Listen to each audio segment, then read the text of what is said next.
बिस्मिल्लाहिर्रहमानिर्रहीम। अस्सलाम वालेकुम। खुश रहें, आबाद रहें, जहाँ भी रहें हैप्पी रहें और हेल्दी रहें। सर्दियों के हवाले से आप लोगों के लिए लाई हूँ एक नई और बेहतरीन सी रेसिपी।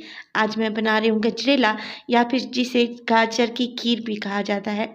इंतहाई टेस्टी और क्रीमी खीर है, एक नए अंदाज में बनाऊंगी। रेसिपी को ज़रूर ट्राई कीजिएगा, अच्छी लगे तो लाइक कर दें और चटपटे पकवान को सब्सक्राइब भी कर लें और अपनी फैमिली और फ्रेंड्स में भी शेयर किया करें। तो चलें जी, जल्दी से चलते हैं अपने किचन में और बनाते हैं मज़ेदार सी ये गाजर की खीर। गाजर की खीर बनाने के लिए मुझे ज़रूरत है गाजर की। गाजर ली है मैंने आधा किलो। इसे अच्छे से छीलने के बाद मैंने धोकर रख लिया है।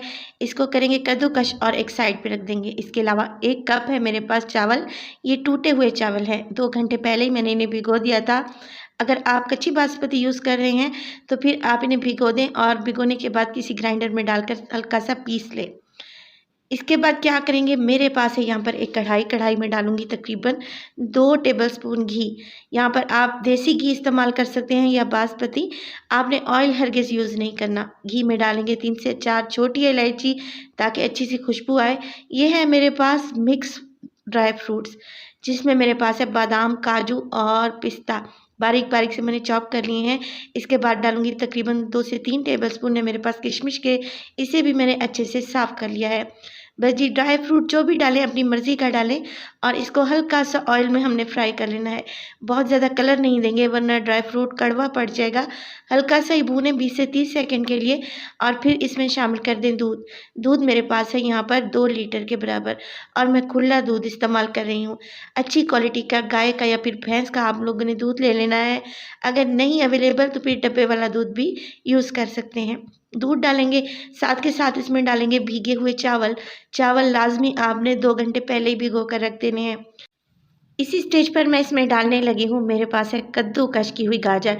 तो मोटे ग्रेटर की मदद से मैंने गाजर को कद्दूकस कर लिया था और शामिल कर देंगे गाजरें। गाजर डालने के बाद मिक्स करेंगे और दूध में 1 बॉयल आने देंगे। दूध पहले से ही उबला हुआ और ठंडा दूध था।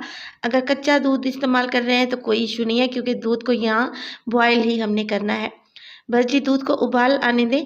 जैसे ही दूध में यहाँ पर बॉयल आ जाएगा, फ्लेम को हमने कर देना है बिल्कुल लो फ्लेम पे पकाएंगे ताकि इसमें जो हमने चावल डाले हैं बहुत अच्छे से मैश हो जाएं, गाजर भी अच्छे से गल जाए और दूध की क्वांटिटी भी यहाँ पर हाफ रह जाए।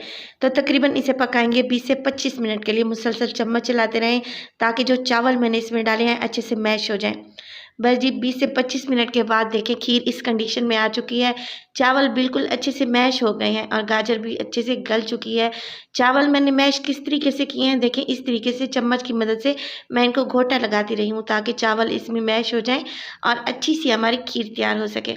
बस जी, इसी स्टेज पर डाल देंगे। जब चावल अच्छे से गल जाएंगे हमने डाल देनी है चीनी। आप अपनी पसंद के हिसाब से डालें। मैं तकरीबन 1.5 कप चीनी का इस्तेमाल कर रही हूँ।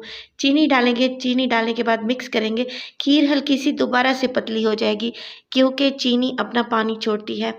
तो चीनी के पानी को हमने यहाँ पे पका लेना है ताकि कोई भी कच्चापन महसूस ना हो। तकरीबन 10 मिनट के लिए दोबारा से इसको पकाएंगे और 10 मिनट के बाद आप देख रहे हैं एक थिक कंसिस्टेंसी में हमारे पास गाजर की खीर आ चुकी है। बस जी, बिल्कुल एंड में हम क्या करेंगे, मेरे पास है यहाँ पर ऑल पर्पस की क्रीम। ये एक क्रीमी टेस्ट देगी, लाजमी इसमें डालिएगा।